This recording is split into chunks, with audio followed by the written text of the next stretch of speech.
안녕하세요, 시청자 여러분. 오늘은 정말 중요한 이야기를 드리려고 합니다. 2025년 6월부터 우리가 은행 창구에서 현금을 입금하거나 출금할 때 한 가지를 하지 않으면 무려 100% 세금 폭탄을 맞을 수도 있다는 사실 알고 계셨나요? 가족에게 돈 좀 보내는 게 뭐가 문제야? 내 돈 인출하는 건데 왜 신고 대상이 돼? 이렇게 생각하실 수 있지만 지금부터 바뀐 제도를 모르면 나도 모르게 세무조사 대상이 될 수 있습니다. 오늘은 그 충격적인 이유와 실제 사례, 그리고 미리 할 수 있는 대처 방법까지 모두 알려드리겠습니다. 시청자분들도 아마 알고는 계셨을 거예요. 요즘 국세청이 AI로 감시한다더라, 현금 인출하면 의심받는다더라. 하지만 정확한 기준이나 무엇을 조심해야 하는지 잘 모르셨죠? 오늘 영상 하나로 정리해드리겠습니다. 일부 6월부터 달라지는 고액 현금 거래 보고 제도입니다. 2025년 6월 15일부터 모든 금융기관은 하루에 1,000만 원 이상의 현금 입출금이 있을 경우 그 내역을 금융정보분석원 FIU에 자동으로 보고해야 합니다. 이걸 CTR, 즉 현금거래보고 제도라고 해요. 현금으로 돈을 입금하거나 인출하면 아무 말 없이 바로 FIU에 보고되는 겁니다. 나는 1,000만 원씩 거래 안 하니까 괜찮아라고요? 그렇게 단순하지 않습니다. 1,000만 원이 하루 동안 나눠서 입출금돼도 합산해서 보고 대상이 됩니다. 예를 들어 오전에 500만 원, 오후에 600만 원을 창구에서 입금했다면요. FIU에 보고 대상입니다.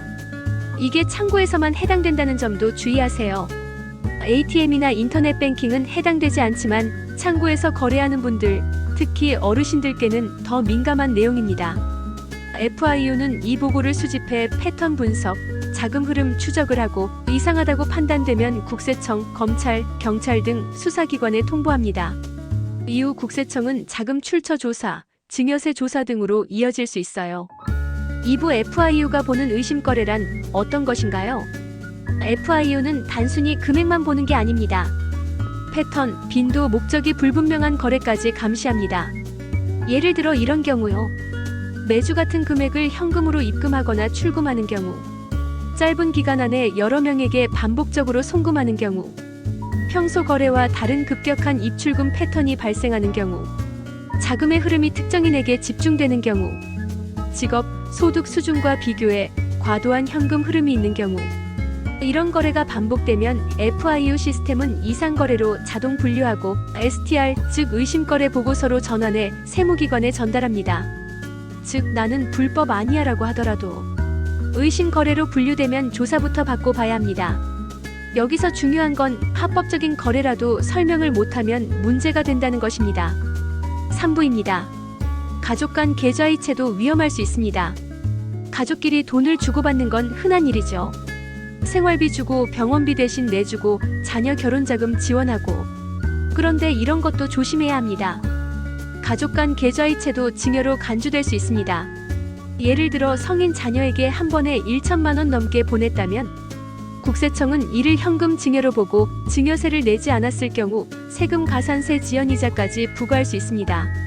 미성년자라면 10년간 2,000만 원까지, 성인은 10년간 5,000만 원까지가 비과세 한도입니다.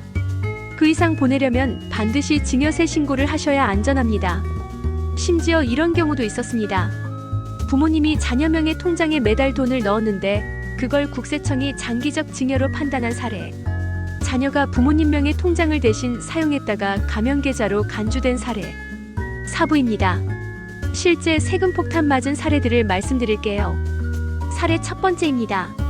치매 아버지 병원비 내야 하는데 은행원이 말하길, 고객님, 본인 확인이 불가능하신 경우엔 출금이 어렵습니다. 딸이 말하길, 아니, 아버지가 치매셔서 직접 못 오세요. 병원비 내야 하는데요. 은행원이 말하길, 그러면 성년 후견인 제도가 필요합니다. 결국 후견인 절차를 거치는데 몇 달이 걸렸고 그동안 병원비는 딸이 카드빚으로 막아야 했습니다. 사례 두 번째입니다.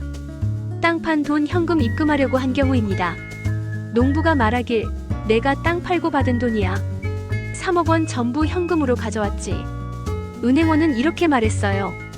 고객님, 이 금액은 자동보고 대상입니다. FIU에 보고됐고 국세청이 자금 출처 조사에 들어가 양도세 외에도 가산세까지 부과됐습니다. 사례 세 번째입니다. 자녀에게 증여하는 경우입니다. 아버지가 말하길 너 결혼 앞두고 돈 필요하다며 1억 보냈다.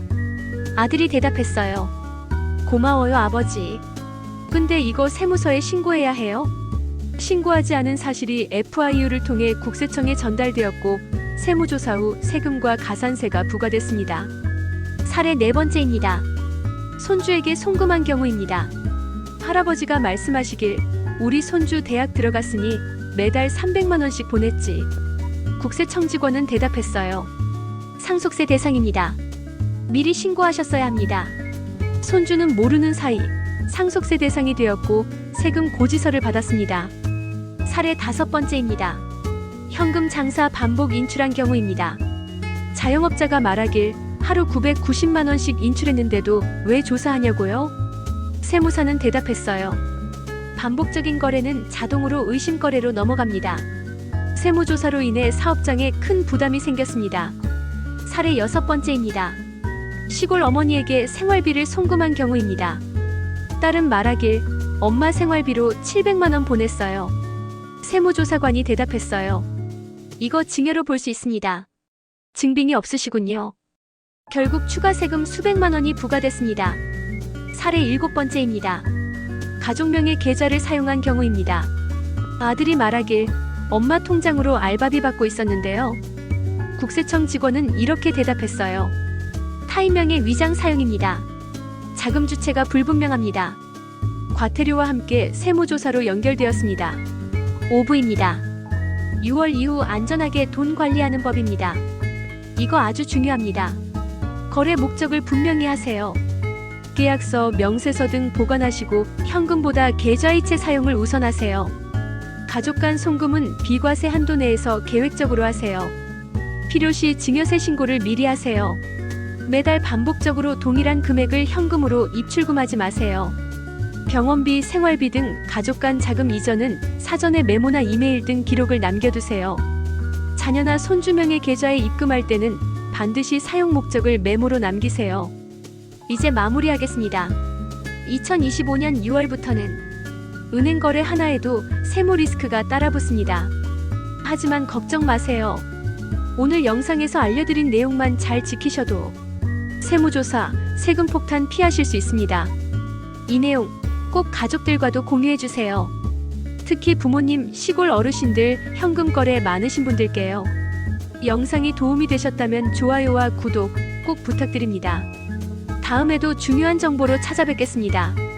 감사합니다.